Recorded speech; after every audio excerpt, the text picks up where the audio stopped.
생각해보니까 이제 그 우리 준서가 2월 한 달간 쉰다 그래갖고 와보니까 준서가 없네?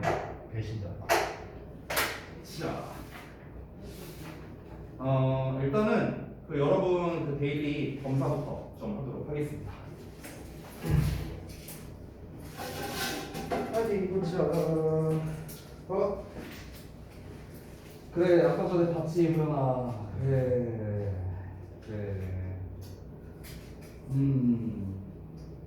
솔직히 어렵지 않은데.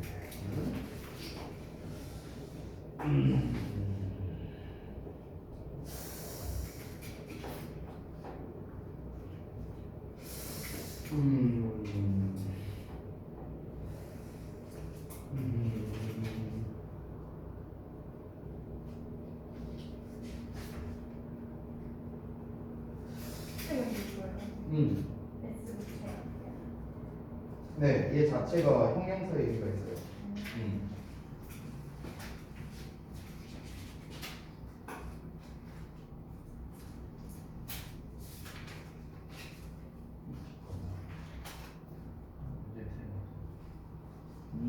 그러네, 완전히 틀렸어요. 자, 잘 됐습니다.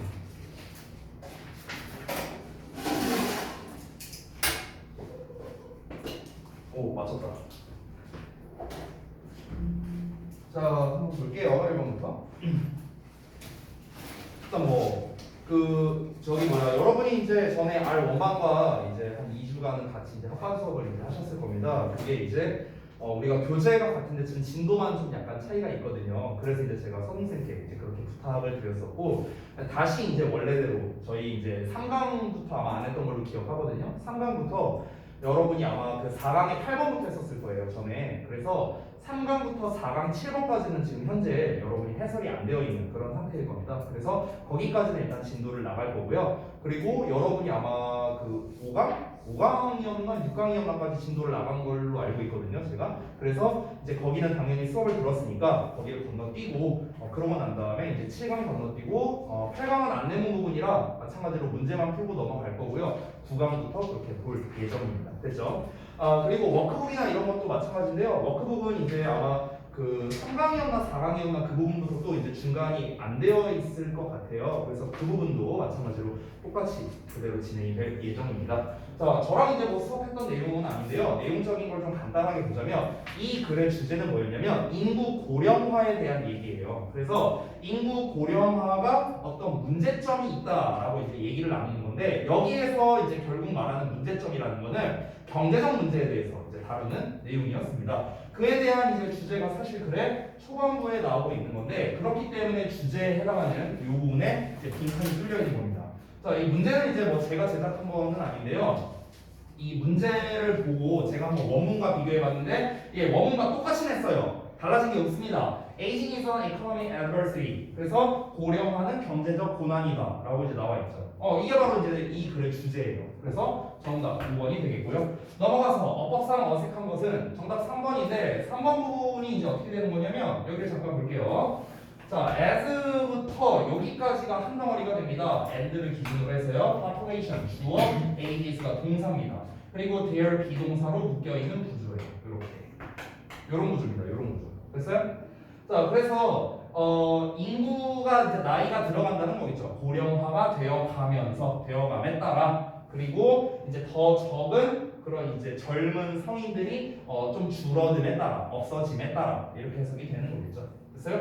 그러면서 이제 빅티켓 아이템에 대한 구매가 decrease 감소한다라는 거. 이건 이제 3번의 1번 정답이 되겠죠. 그래서 어쨌든 여기는 동사 자리이기 때문에 우리가 aging이 아니라 그냥 ages라는 형태로 써야 된다. 그래서 3번 정답이었습니다. 자, 그 다음에 보자. 이 부분 인구 고령화가 경제에 끼치는 영향 세 가지를 우리말로 써라. 첫 번째, 돈이 많이 드는 품목들의 구매가 줄어든다. 이게 방금 전에 봤던 부분이겠죠? 바로 이 부분이 되겠습니다.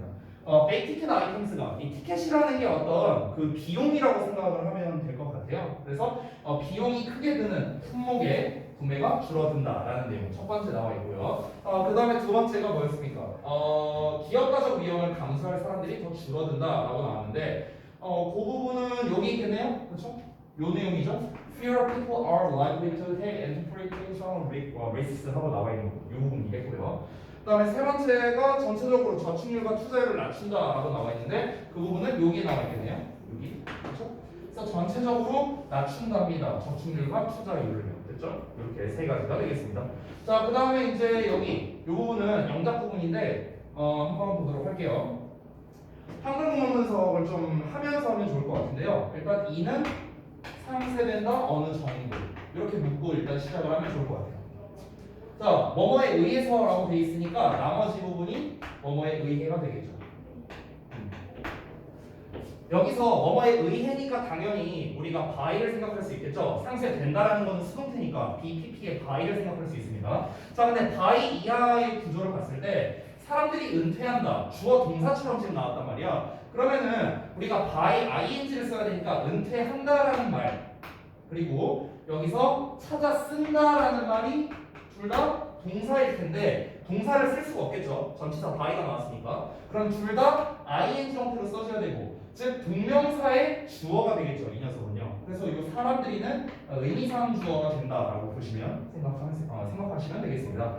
자, 그래서 두 번째 동사 이 찾아 쓴다라는 거에 대한 두 번째 동사에 대한 목적어가 자신들의 축적된 적음들 여기가 이제 목적어가 되겠죠. 그럼 이제 우리가 어순에 맞췄을 때는 주어 동사, 수식어 순으로 우리가 가면 될 것 같습니다. 그렇죠? 자, 그럼 어떻게 하면 될까요? 이것은 어느 정도라는 건 다소라는 뜻이니까 우리가 somewhat이라고 쓰면 될 것 같아요. somewhat.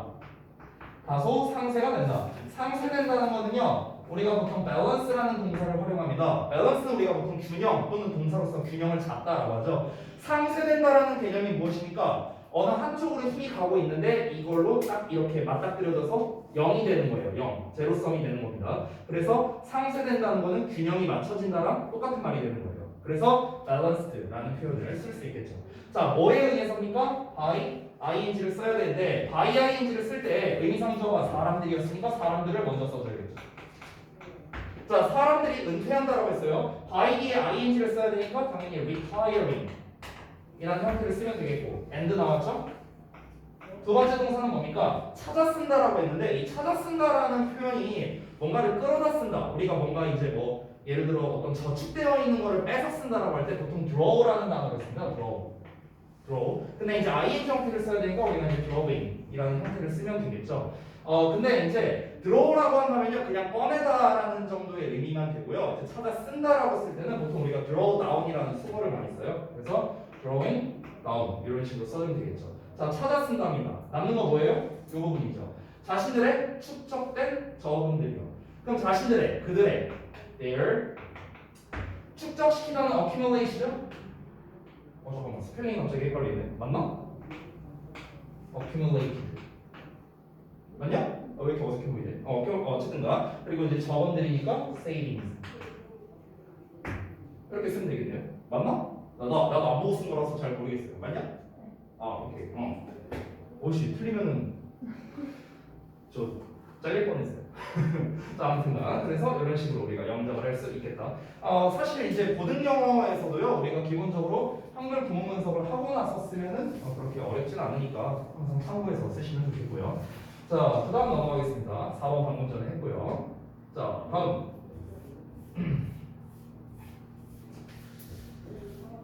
다음 지문 보자. 자, 요지 문제로 나왔네요. 이 글은요 주제가 아주 심플합니다. 주제가 초반부에 이제 등장을 하는데요.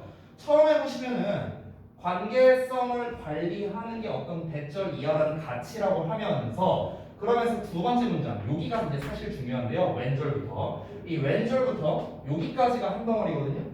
여기에서 이제 등장하는 가장 주된 소재는 바로 푸드예요. 푸드. 음식을 제공한다는 거죠. 그러니까 사람들이 다른 사람들과 이제 음식을 음식을 제공한다거나 아니면은 음식을 공유하는 거죠. 다른 사람들과 아니면은 또 뭡니까? 음식을 받는 겁니다. 다른 사람들과 이렇게 하면은 그들은 보통 어떤 필요성이나 선호도나 느낌 같은 거를 고려하게 된대요. 뭐에? 그러한 사람들이에요. 근데 그러한 사람들이 어떤 사람들이냐? Related to what, how, when, and where food is eaten.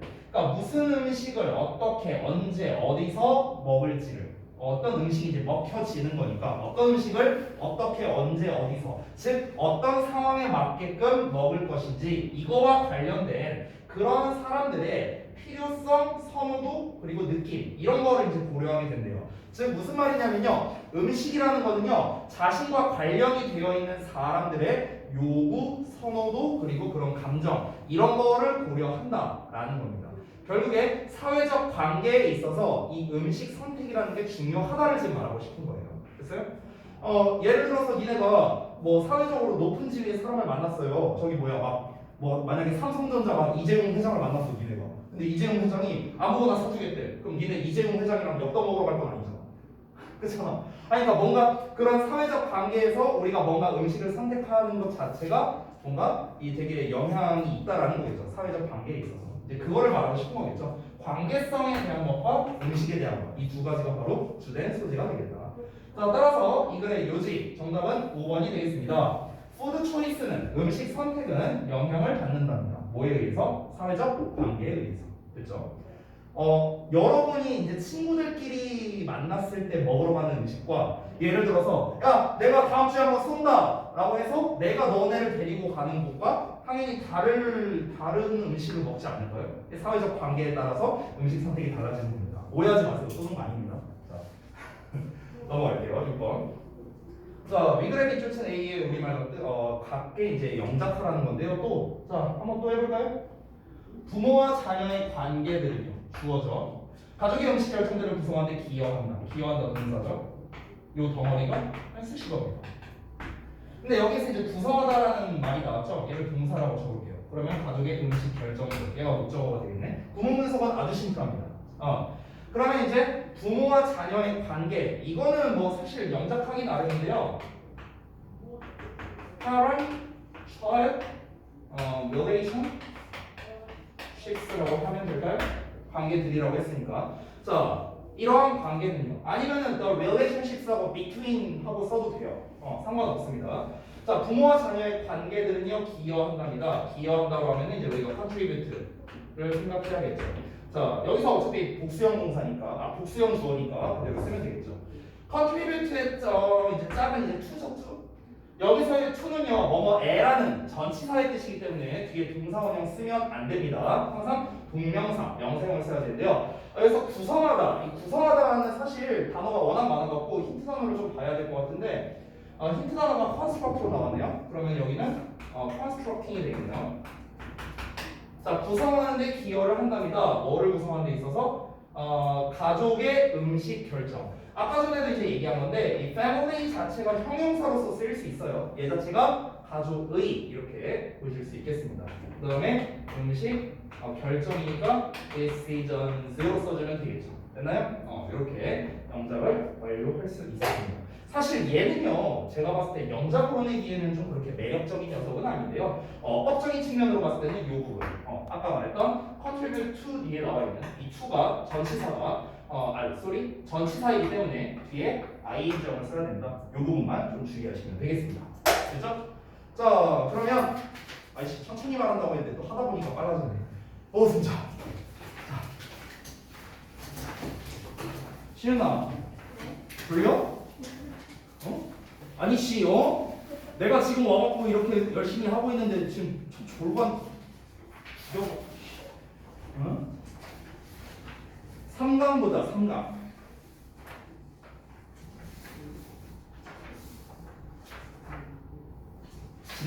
지난주까지는 안 졸고 열심히 했을 텐데 이제 갑자기 와갖고 이 새끼 이제 수업 들으려고 하니까 이제 존다 이거지. 뒤졌어. 닥쳐. 자, 3강의 1번부터 맞죠? 응? 1번은 했어. 1번 했었나? 오케이. 2번부터 그냥 3강의 2번부터 보겠습니다. 어디 보자. 3강의 2번 페이지가 20쪽이네요. 오랜만에 보는 건데 이제 또 밑줄 내용 추론이었습니다. 제가 3주 전에 얘기해서 잘 기억이 안 나실 수 있는데요. 다시 한번 좀 내용을 상기를 해볼게요. 밑줄 내용 추론을 쓰는 거는 빈칸과 비슷하다라고 제가 얘기를 한 적이 있었습니다. 빈칸과 비슷한데 다만 차이점은 무엇이냐면 그러니까 접근 방식은 빈칸이랑 비슷해요.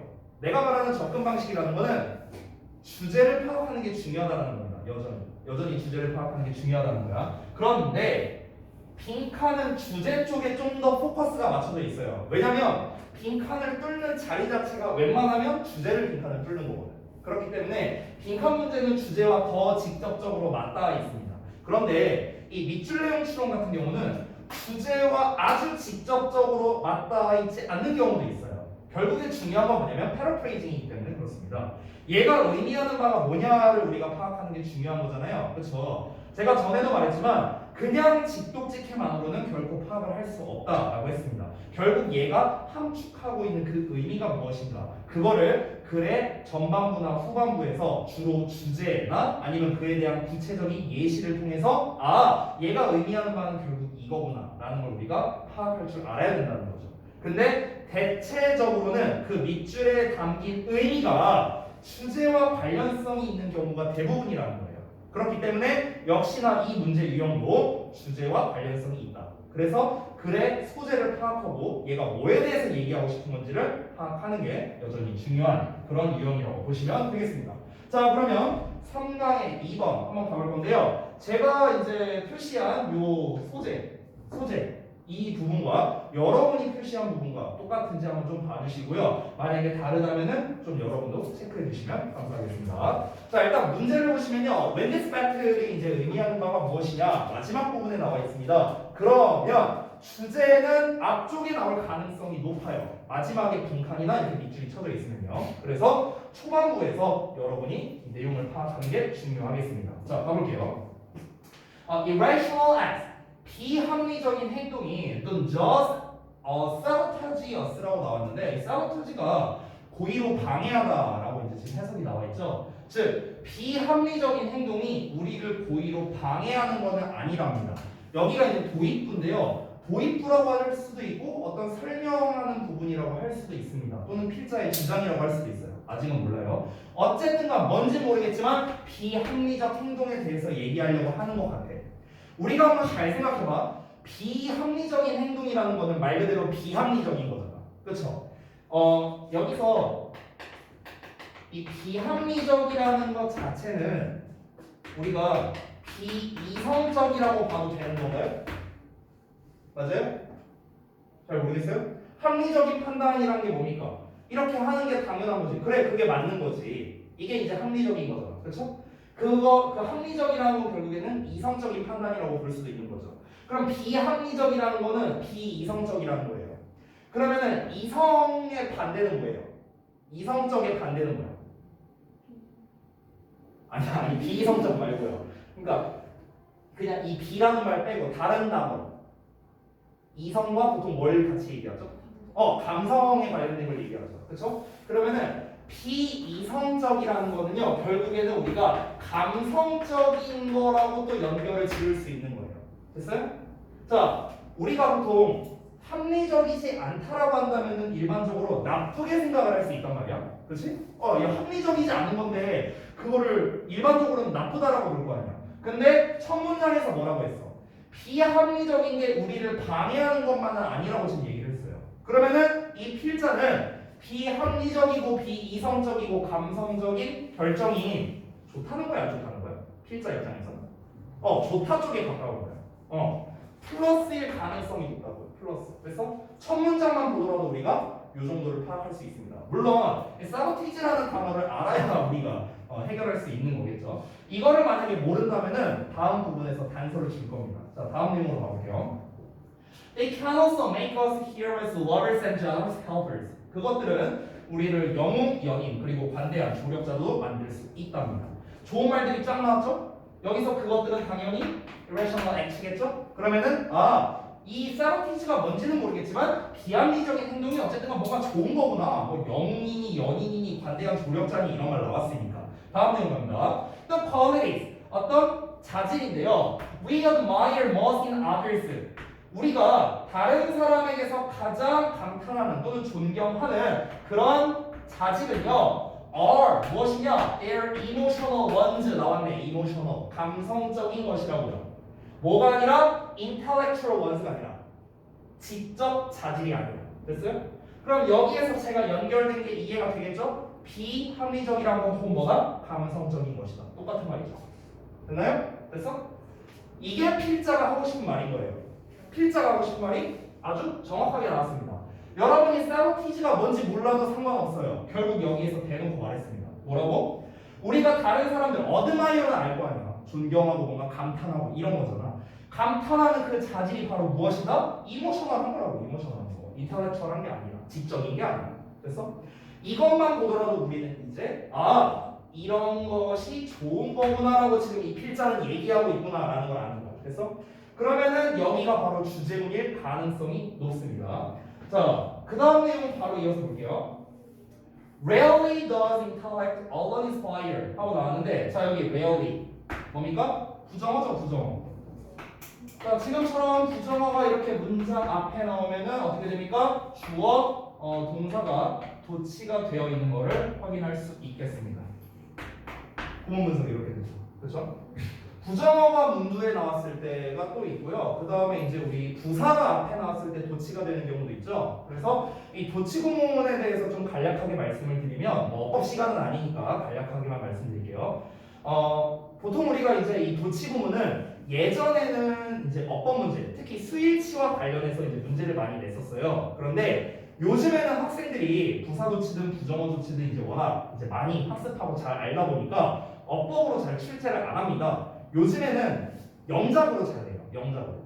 그래서 여러분이 이제 이 도치 구문을 막상 영작하라고 하면 또 잘 못하거든요. 그러니까 부사가 앞에 오면은 뭐 도치가 된대, 뭐 부정어가 앞에 오면 도치가 된대. 그냥 이 정도는 알아. 근데 쓰라고 하면 못 써. 자, 그래서 그걸 간단하게만 좀 말씀드리면, 부사 도치는요, 장소나, 다시 쓸게요.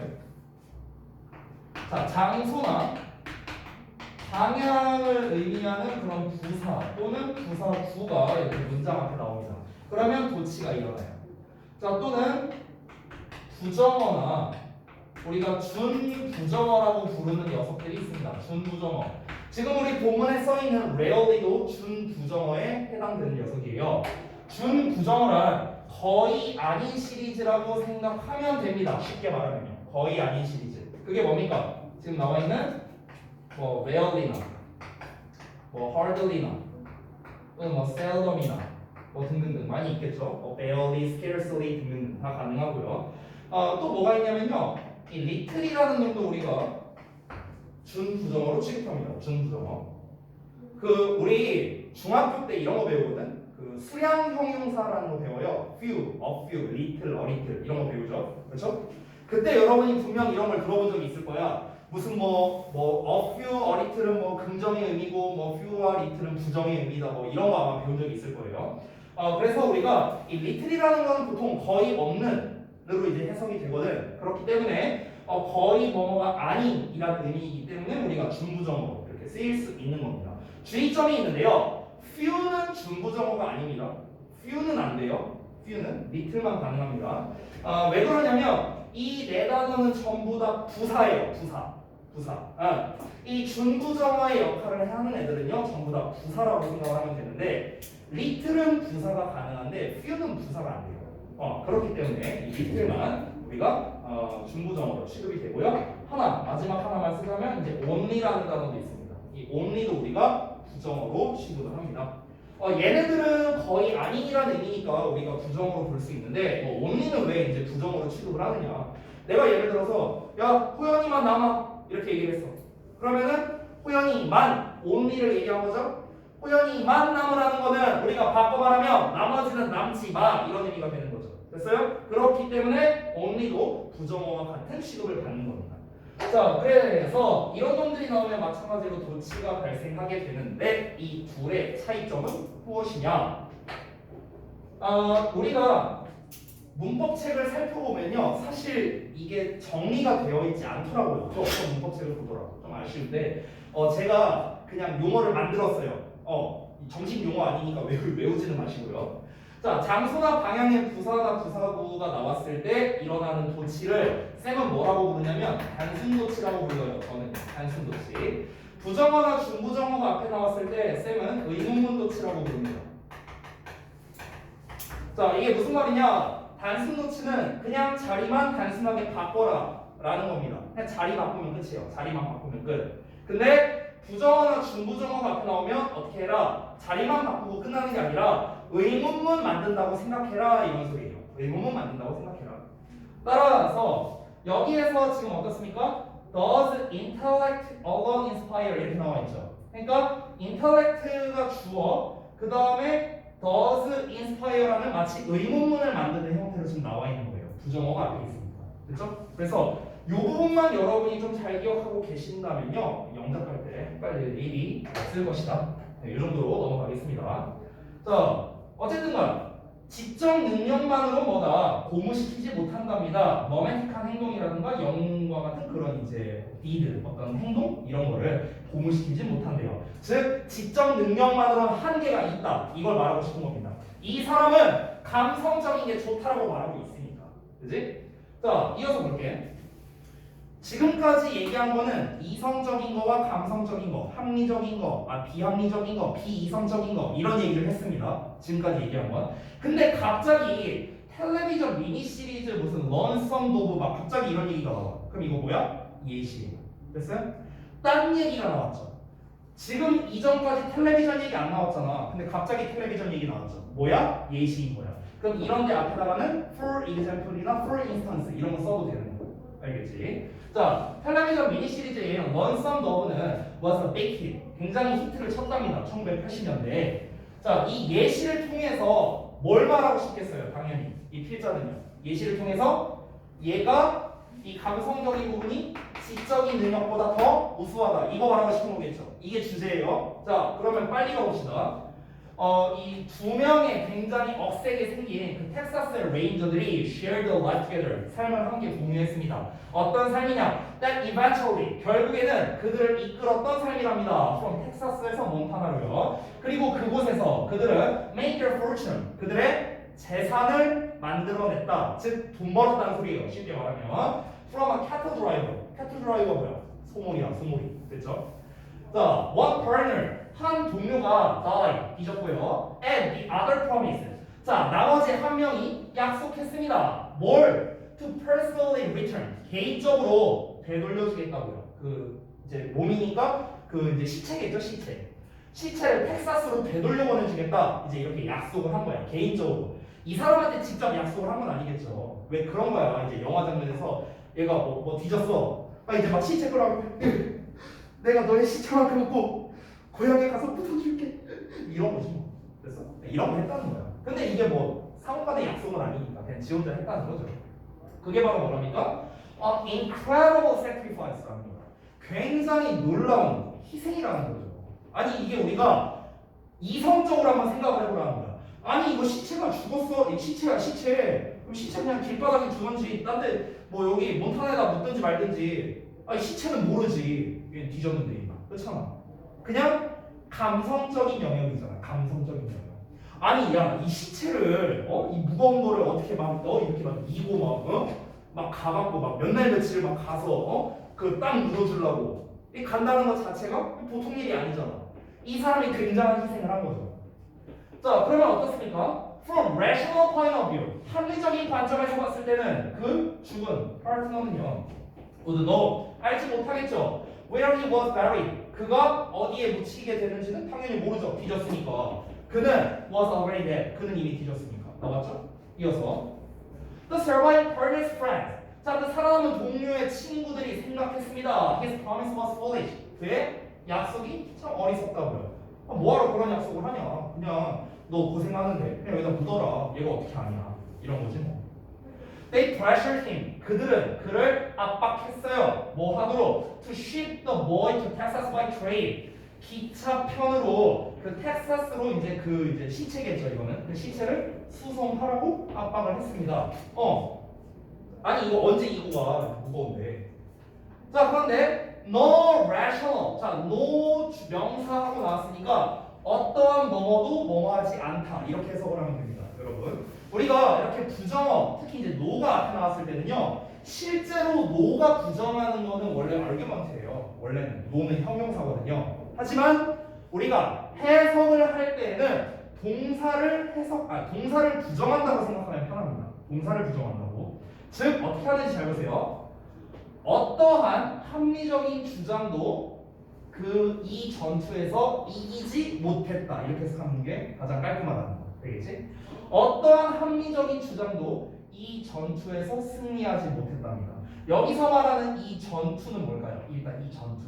이 전투는 말싸움. 됐어? 어떤 말싸움이야?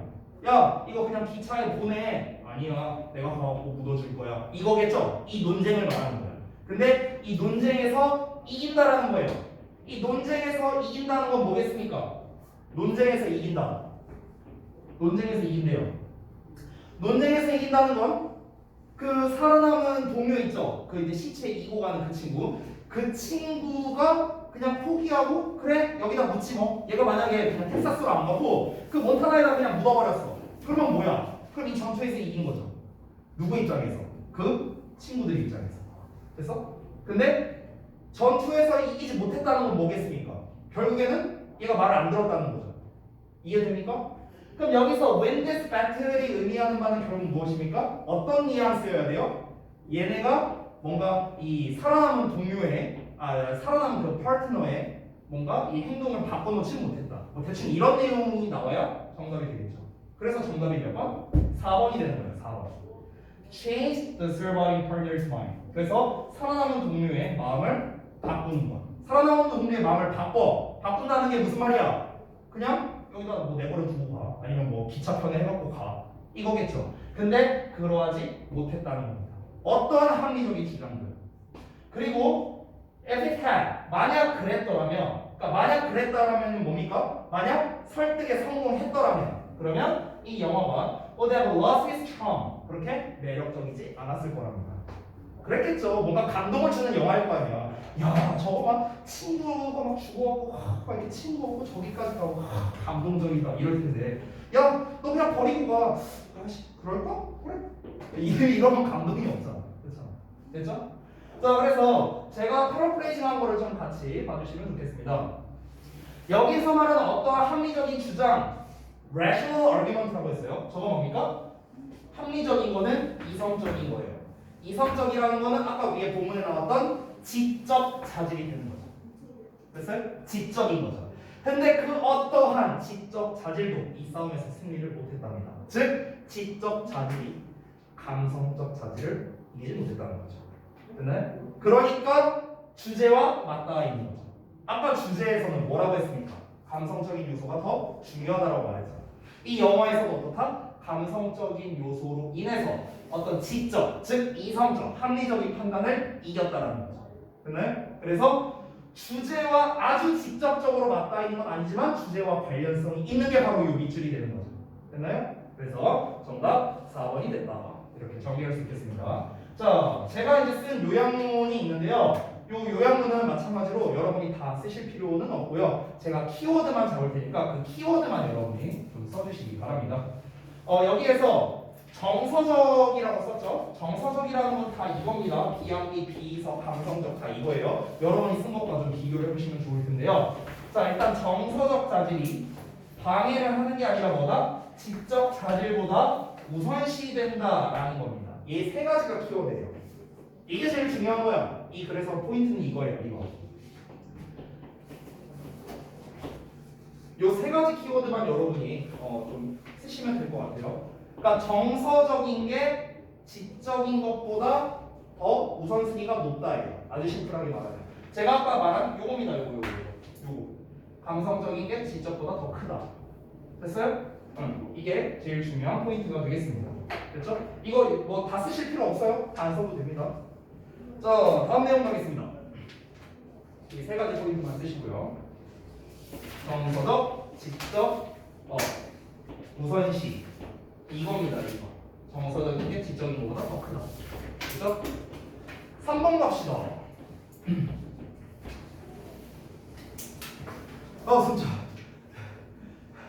숨좀 풀고.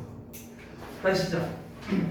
자, 이번에는 Human beings are unfinished animals가 의미하는 바랍니다. 딱 중간쯤에 나와 있는데 중간에 있기 때문에 앞쪽인지 뒤쪽인지 어디를 보고 판단해야 될지 모르겠죠. 일단은 내용을 보겠습니다.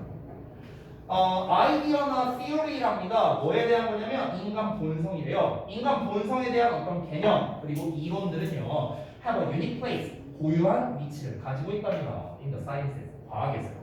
자 그럼 뭔가 인간 본성에 대한 개념이나 이론이라 했으니까 뭔가 인간의 본성에 대해서 얘기하려고 하는 건가라고 일단 우리가 생각하고 들어가면 되겠습니다.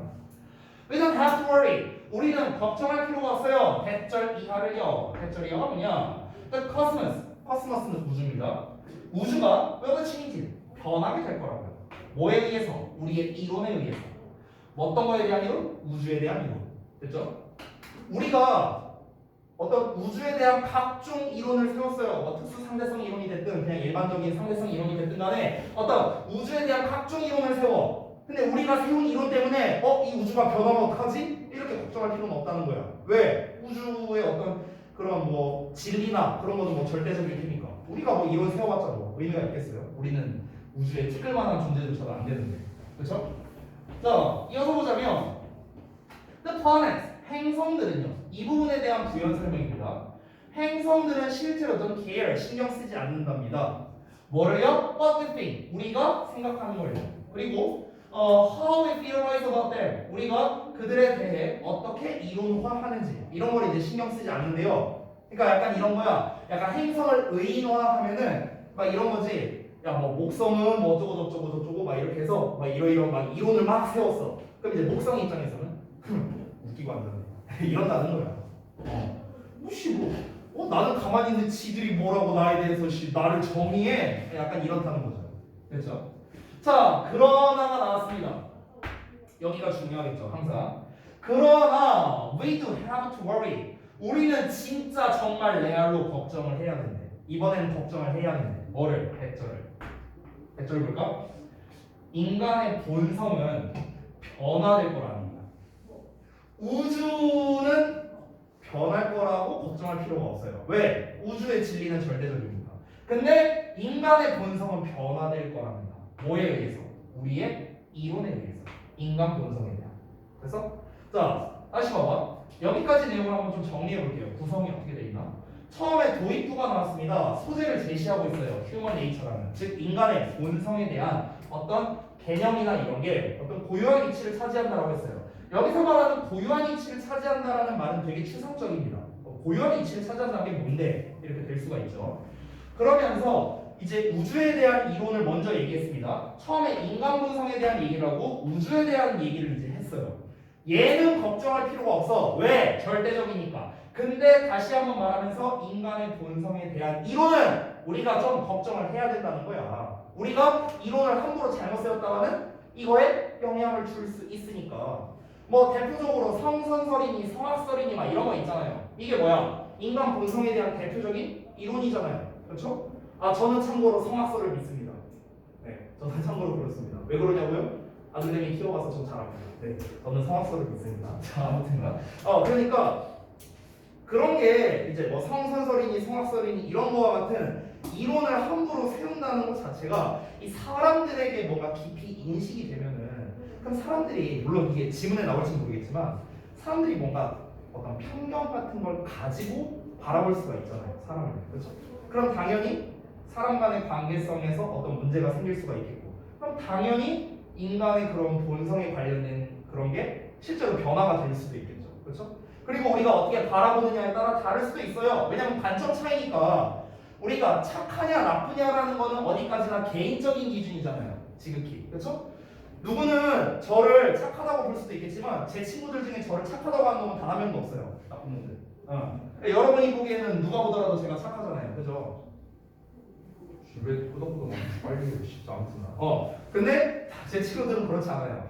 저마다 이제 기준이 다르다는 거죠. 그러니까 이거를 이제 함부로 이론화했을 때 좀 뭔가 우려되는 그런 문제점들이 있다라는 거죠. 그러니까 걱정을 해라라고 이렇게 얘기를 하는 겁니다. 그래서 이 문장이 중요한 거예요. 됐죠? 여기가 그래서 바로 주제문이 됩니다. 인간 본성은 우리의 이론에 의해서 변화될 수 있다는 거예요. 오케이? 얘는 똑같겠지. 아니 애는 똑같아. 애기가 똑같아. 태어났어. 근데 성악설이라는 게 만약에 이 세상을 지배한다고 쳐봐. 그러면은 애는 그대로지만 모든 사람들은 얘를 나쁜 애라고 생각할 거예요. 됐어? 이렇게 인식이 잡힐 거란 거죠. 자, 그럼 여기서부터 이제 부연 설명 나오니까 한번 볼게요. 4 years ago, 40년 전에 저명한 인류학자인 뭐 클리포드 어쩌고라는 사람이 말했는데요. 뭐라 말했냐? Human beings는 are unfinished animals라고 말했대요. 즉 인류는 미완성의 동물이다라고 얘기를 했답니다. 미완성의 동물?